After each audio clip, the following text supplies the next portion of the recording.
Hello guys, नमस्कार। कैसे आप सब? उम्मीद करता हूँ आप अच्छे होंगे। तो साथियों, इस वीडियो में हम कक्षा 10 सामाजिक विज्ञान के इकोनॉमिक्स अर्थशास्त्र पाठ का नाम है उपभोक्ता अधिकार। यह इकाई 4 का अंतिम अध्याय है। तो साथियों, इस वीडियो को सभी लोग मन लगा के देखिए लास्ट तक। और यह नोट्स उत्तर प्रदेश बोर्ड के साथ साथ अन्य किसी भी बोर्ड में आप पढ़ाई कर रहे हैं, जो भी स्टूडेंट, उनके लिए यह महत्वपूर्ण है। और जो हमारे भाई बहन किसी कंपटीशन एग्जाम तैयारी कर रहे हैं, वहाँ भी यह विकल्प के रूप में पूछा जाएगा। तो आप सभी लोग इस वीडियो को ज़्यादा से ज़्यादा लाइक करें, दोस्तों में शेयर करें और कमेंट करिए इस पर। तो चलिए हम शुरू करते हैं। देख सकते हैं अध्याय 5 उपभोक्ता अधिकार, ये पार्ट 1 है साथियों। पार्ट एक है। अब पहला क्या है? उपभोक्ता बाजार से अपनी दैनिक आवश्यकताओं के लिए विभिन्न प्रकार की वस्तुएं खरीदने वाले लोग को क्या कहते हैं? उपभोक्ता कहते हैं। साथियों, इस नोट्स को बनाने में बहुत टाइम लगा था, तो आप सभी लोग इस नोट्स को ज़्यादा से ज़्यादा प्यार दें। अब क्या है? उत्पादन क्या है? दैनिक आवश्यकताओं की वस्तुओं का निर्माण या उत्पादन करने वाले लोग क्या होते हैं? उत्पादक होते हैं। अब उपभोक्ता संरक्षण अधिनियम क्या है? धोखाधड़ी, कालाबाजारी, मिलावट, कम तौल जैसी समस्याओं के समाधान के लिए उपभोक्ता संरक्षण अधिनियम 9 दिसंबर 1986 को संसद में पास हो गया तथा 24 दिसंबर 1986 को राष्ट्रपति द्वारा इसे स्वीकृति दे दी गई। क्योंकि कोई भी नियम बनता है, पहले बार लोकसभा में पास होगा, फिर राज्यसभा में पास होगा, और उसके बाद फिर जाएगा किसके पास? राष्ट्रपति के पास। और राष्ट्रपति अगर अनुमति दे दिया तो नियम वह लागू हो जाएगा। तो कब हुआ था? 24 दिसंबर 1986 को राष्ट्रपति द्वारा इसे स्वीकृति दे दी गई। स्क्रीनशॉट ले लीजिए इसका। अब नेक्स्ट, अब आगे क्या है? उपभोक्ता के अधिकार क्या है? उपभोक्ता के हितों की सुरक्षा के लिए कानून द्वारा दिए गए अधिकार इस प्रकार हैं। नंबर 1, सुरक्षा का अधिकार, जो उपभोक्ताओं के जीवन और संपत्ति के लिए असुरक्षित है। यह अधिकार उन वस्तुओं और सेवाओं के व्यापार के खिलाफ संरक्षण प्रदान करता है। नंबर 2 क्या है? सूचना का अधिकार। यह अधिकार वस्तुओं, सेवाओं की गुणवत्ता, मात्रा, शुद्धता और कीमत के बारे में सूचित करने का अधिकार है। नंबर 3, चुनने का अधिकार, कीमतों पर विभिन्न प्रकार की वस्तुओं। चलिए अब इधर से अब नेक्स्ट करिए।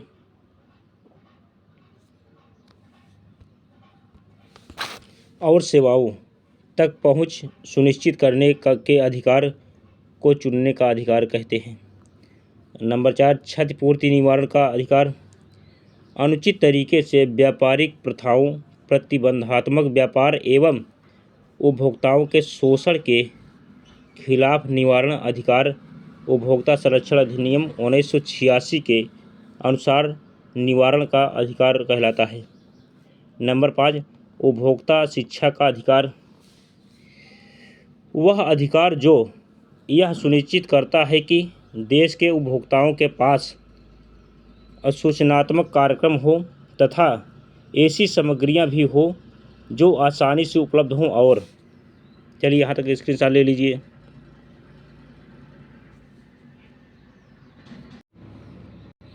और उन्हें क्रय निर्णय लेने में सक्षम बनाते हैं जो पहले से बेहतर हैं। अब आगे क्या है? उपभोक्ताओं के शोषण के कारण क्या है?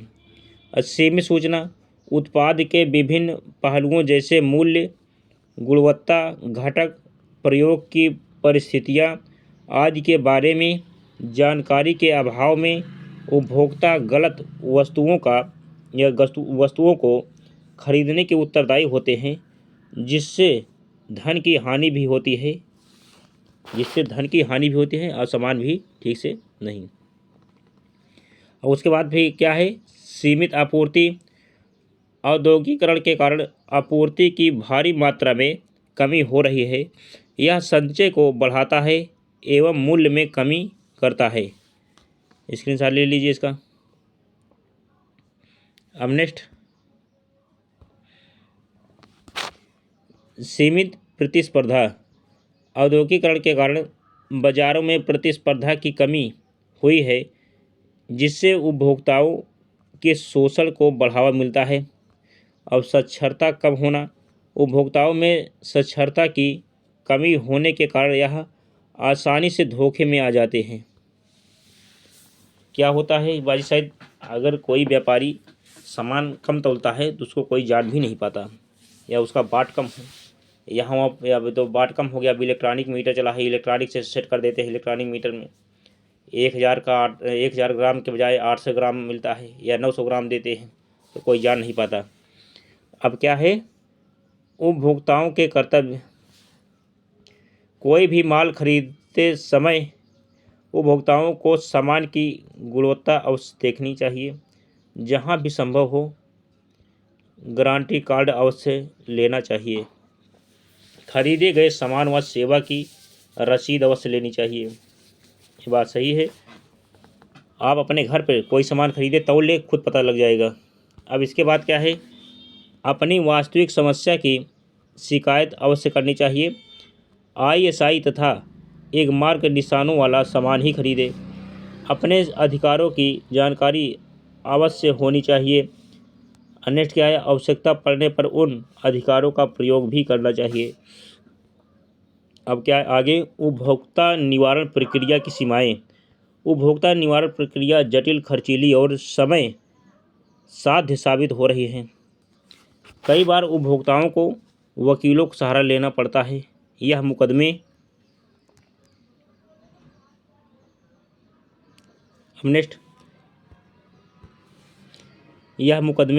अदालती कार्यवाहियों में शामिल होने और आगे बढ़ने आदि में काफ़ी समय लेते हैं। अधिकांश खरीदारियों के समय रसीद नहीं दी जाती है। ऐसी स्थिति में प्रमाण जुटाना आसान नहीं होता है। बाजार में अधिकांश खरीदारियों छोटे फुटकर दुकानों से होती हैं। श्रमिकों के हितों की रक्षा के लिए कानूनों के लागू होने के बावजूद खास तौर से असंगठित क्षेत्र में एक कमज़ोर हैं। इस प्रकार बाजारों के कार्य करने के लिए नियमों और विनियमों का प्रायः पालन नहीं होता। स्क्रीनशॉट ले लीजिए इसका साथियों। नेक्स्ट देखिए, अब उपभोक्ता सुरक्षा तथा आंदोलन। उपभोक्ता सुरक्षा अधिनियम 1986, इसे क्या कहते हैं, कोपरा भी कहते हैं, कोपरा। उपभोक्ता संरक्षण अधिनियम 9 दिसंबर 1986 को भारतीय संसद में पास हुआ। 24 दिसंबर 1986 को भारत के राष्ट्रपति ने उपभोक्ता संरक्षण अधिनियम पर अपनी स्वीकृति दे दी। उपभोक्ताओं के साथ धोखाधड़ी, कालाबाजारी, मिलावट, कम नापतोल आदि समस्याओं के समाधान के लिए यह अधिनियम पारित किया गया। अब नेक्स्ट क्या है, इस अधिनियम को और अधिक प्रभावी बनाने के लिए इसमें संशोधन किए गए, जैसे 1991 एवं 1993 में। चलिए, पूछा जाता है संशोधन कब हुआ था, 1991-93। चलिए इसका स्क्रीनशॉट ले लीजिए। नेक्स्ट क्या है, संशोधन किए गए उपभोक्ता संरक्षण अधिनियम को अधिकाधिक कार्यरत और प्रयोजनपूर्ण बनाने के लिए दिसंबर 2002 में एक बड़ा संशोधन लगाया गया, जो 15 मार्च 2003 से लागू किया गया। 1987 में भी संशोधन किया गया, जो 5 मार्च 2004 को लागू किया गया। साथियों, ये डेट आपको याद करना आवश्यक है, कब कब हुआ था। अब इसके बाद 5 मार्च 2004 को लागू किया गया। अब आगे क्या है, उपभोक्ताओं के हितों की रक्षा के लिए बनाया गया कानून कोपरा के अंतर्गत उपभोक्ता विवादों के निपटारे के लिए जिला, राज्य और राष्ट्रीय स्तरों पर त्रिस्तरीय न्यायिक तंत्र स्थापित किया गया है। जिला स्तर पर 20 लाख, राज्य स्तर पर 20 लाख से 1 करोड़ तक तथा राष्ट्रीय स्तर की अदालतें 1 करोड़ से ऊपर की दावेदारी से संबंधित मुकदमों को देखती हैं, यानी मुकदमों को देखती हैं। अब आगे क्या है, भारत में उपभोक्ता आंदोलन भारत में सामाजिक बल के रूप में उपभोक्ताओं के अनैतिक और अनुचित व्यवसायिक कार्यों से उपभोक्ताओं के हितों की रक्षा करने और प्रोत्साहित करने की आवश्यकता के साथ उपभोक्ता आंदोलन का उदय हुआ। अब आगे क्या है, भारत के व्यापारियों के बीच मिलावट, कालाबाजारी, जमाखोरी, कम वजन आदि की परंपरा काफ़ी पुरानी है। भारत में उपभोक्ता आंदोलन 1960 के दशक में शुरू हुए थे। 1970 के दशक तक चलिए स्क्रीनशॉट ले लीजिए इसका। इस तरह के आंदोलन केवल अखबारों में लेख लिखने और प्रदर्शनी लगाने तक ही सीमित होते थे, लेकिन हाल के वर्षों में इस आंदोलन में गति आई है। लोग विक्रेताओं और सेवा प्रदाताओं से इतने अधिक असंतुष्ट हो गए थे कि उनके पास आंदोलन करने के अलावा और कोई रास्ता नहीं बचा था।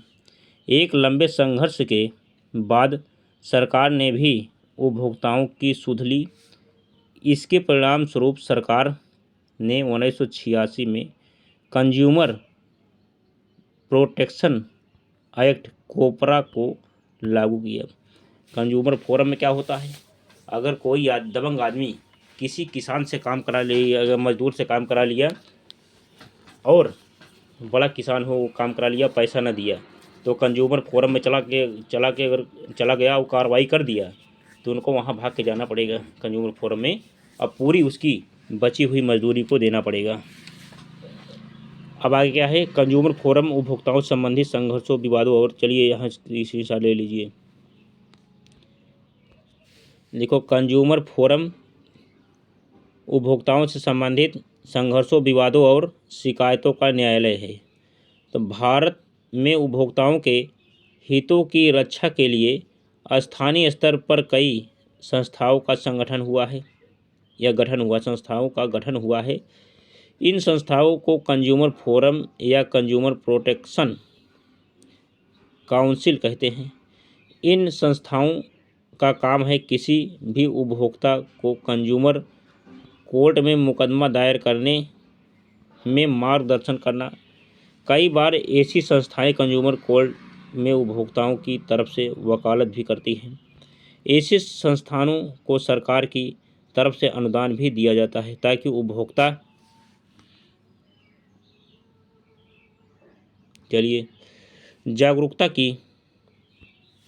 जागरूकता की दिशा में ठोस काम हो सके। थोड़ा यहाँ पे टाइप होने में हो गया था।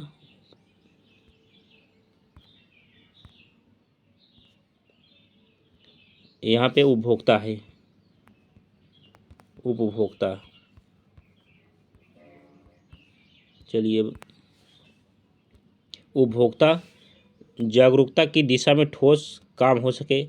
आजकल कई रिहायशी इलाकों में रेजिडेंट वेलफेयर एसोसिएशन होते हैं। यदि ऐसे किसी एसोसिएशन के किसी भी सदस्य को किसी विक्रेता या सर्विस प्रोवाइडर द्वारा ठगा गया हो तो उस सदस्य के लिए मुकदमा भी लड़ते हैं। कंज्यूमर कोर्ट क्या है, कंज्यूमर कोर्ट में शिकायत के लिए हमें कुछ डॉक्यूमेंट की आवश्यकता होती है, जैसे सामान की रसीद, रिमाइंडर एप्लीकेशन आदि।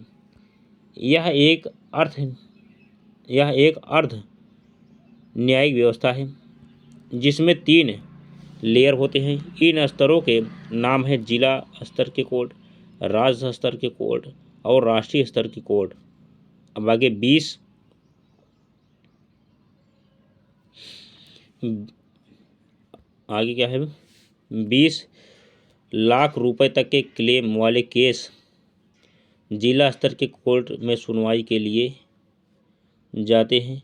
20 लाख से 1 करोड़ रुपए तक के केस राज्य स्तर के कोर्ट में जाते हैं और 1 करोड़ से अधिक के क्लेम वाले केस राष्ट्रीय स्तर के कंज्यूमर कोर्ट में जाते हैं। यदि कोई केस जिला स्तर के कोर्ट द्वारा खारिज कर दिया जाता है तो उपभोक्ता को राज्य स्तर पर और उसके बाद राष्ट्रीय स्तर पर अपील करने का अधिकार होता है। अब आगे क्या है, राष्ट्रीय कंज्यूमर दिवस। यह दिवस उपभोक्ता आंदोलन के अवसर देता है तथा उसके महत्व को उजागर करता है। यह उपभोक्ता को अपने अधिकारों और जिम्मेदारियों के प्रति जागरूक करने की प्रेरणा देता है। चलिए स्क्रीनशॉट ले लीजिए इसका।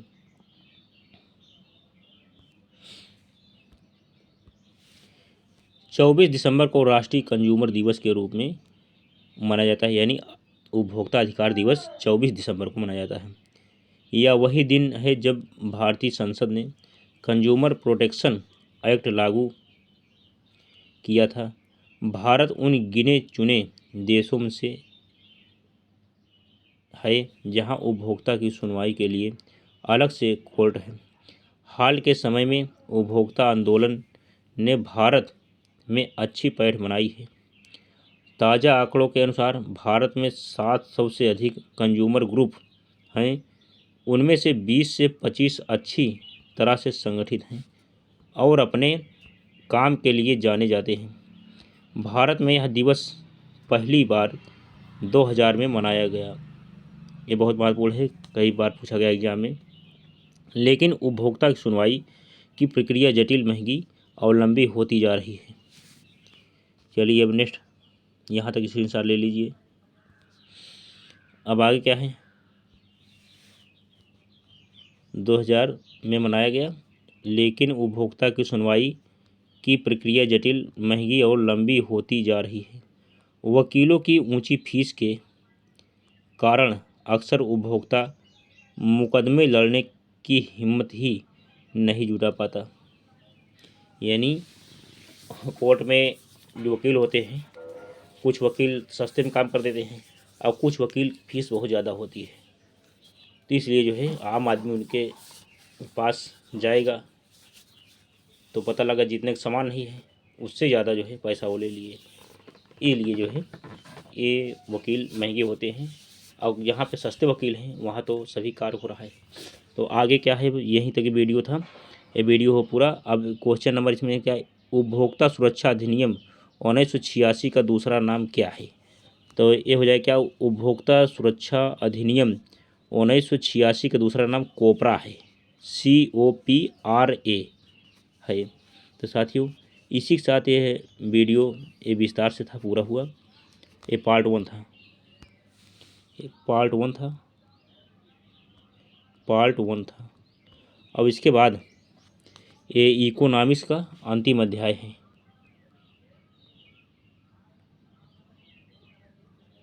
इकोनॉमिक्स का ये अंतिम अध्याय है। अब इसके बाद हम क्वेश्चन आंसर की श्रृंखला जल्द प्रोवाइड कराएंगे। इसे आप जो है ज़्यादा से ज़्यादा इस वीडियो को प्यार दें, लाइक करें, कमेंट करें और दोस्तों में शेयर करें। अब मैं अपनी वाणी को विराम देता हूँ। ये वीडियो यहीं तक था।